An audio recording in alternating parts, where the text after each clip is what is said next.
कहते हैं प्यार अमीरी या गरीबी नहीं देखता, लेकिन जब ऐसा होता है तो सच्चाई को स्वीकार करना काफ़ी मुश्किल हो जाता है। ऐसा ही मामला उत्तर प्रदेश के झांसी से सामने आया है, जहां पर एक कारपेंटर पति ने अपनी पत्नी को पढ़ाया लिखाया और एक घरेलू महिला से सरकारी नौकरी मिलते यानी लेखपाल एन बनते देखा। उसकी पढ़ाई के खर्चे से लेकर उसे खाना बनाकर खिलाने तक सब उसने किया, लेकिन बदले में क्या मिला? बदले में उसकी बीवी ही उसे छोड़कर भाग गई। बीवी जैसे ही लेखपाल बनी तो पद मिलते ही उसने अपने पति को छोड़ने में जरा भी देरी नहीं की। लेखपाल बनने से पहले ऋचा सोनी अपने पति नीरज विश्वकर्मा को छोड़कर मायके तक नहीं जाती थी। हमेशा उसके साथ ही रहती थी और उसका ख्याल रखती थी। पति को पता था कि ऋचा पेपर की तैयारी कर रही है और वो चाहता था कि वो पास हो जाए और उसकी पत्नी के मन की इच्छा पूरी हो जाए। उसकी बीवी जब पढ़ाई करती थी तो नीरज उसके लिए खाना बनाकर देता था। सोचिए उस पति को कैसा लगा होगा जब उसकी पत्नी ने अपने पति को साफ बोल दिया कि तेरा मेरा कोई मेल नहीं है और तुम अपने लिए दूसरी पत्नी ढूंढ सकते हो। ये सुनकर कोई भी पति अंदर से टूट जाएगा कि जिसके लिए वो दिन रात मेहनत करके पैसे कमा रहा था, उसे पढ़ा रहा था, आज वही इंसान उसे अमीरी गरीबी और ऊंच नीच का हवाला देकर अपनी जान छुड़ाना चाह रहा है। पति नीरज ने बताया कि 5 साल पहले उसकी मुलाकात ऋचा से हुई थी। दोनों में प्यार हुआ, जिसके बाद दोनों ने शादी करने का फैसला लिया। फिर फरवरी 2022 में को दोनों ने कोर्ट में शादी की।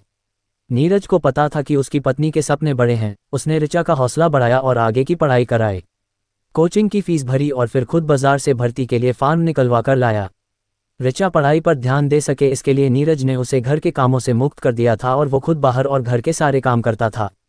हालांकि इस कहानी में एक और खुलासा हुआ है, जहां पर लेखपाल मैडम का कहना है कि उनकी नीरज से कभी शादी हुई ही नहीं, जबकि नीरज ने पुलिस को सभी तस्वीरें और वीडियो सौंपी हैं।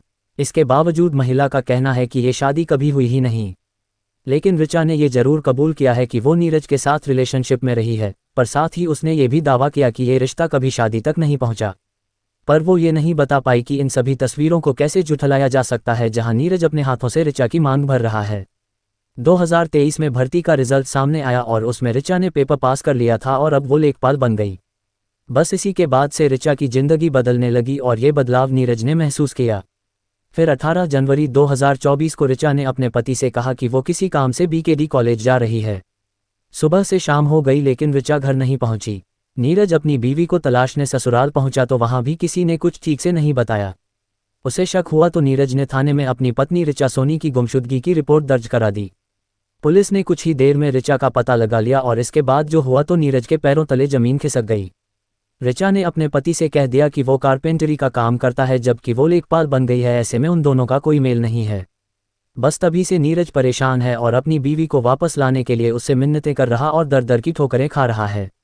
नीरज ने अपनी पत्नी पर आरोप लगाया है कि लेखपाल बनते ही उसने उसे छोड़ दिया है, साथ ही फोन बंद कर उससे बातचीत भी पूरी तरह बंद कर दी है। पुलिस फिलहाल मामले की जांच कर रही है और उसने नीरज से पूछताछ भी की है। जाहिर है बड़ा मसला ये है कि अब ऋचा का पति जाए तो कहाँ जाए। उसने अपनी बीवी के सपनों को पूरा करने में कोई कसर नहीं छोड़ी, मगर कामयाबी आई तो उसकी बीवी छीन ले गई।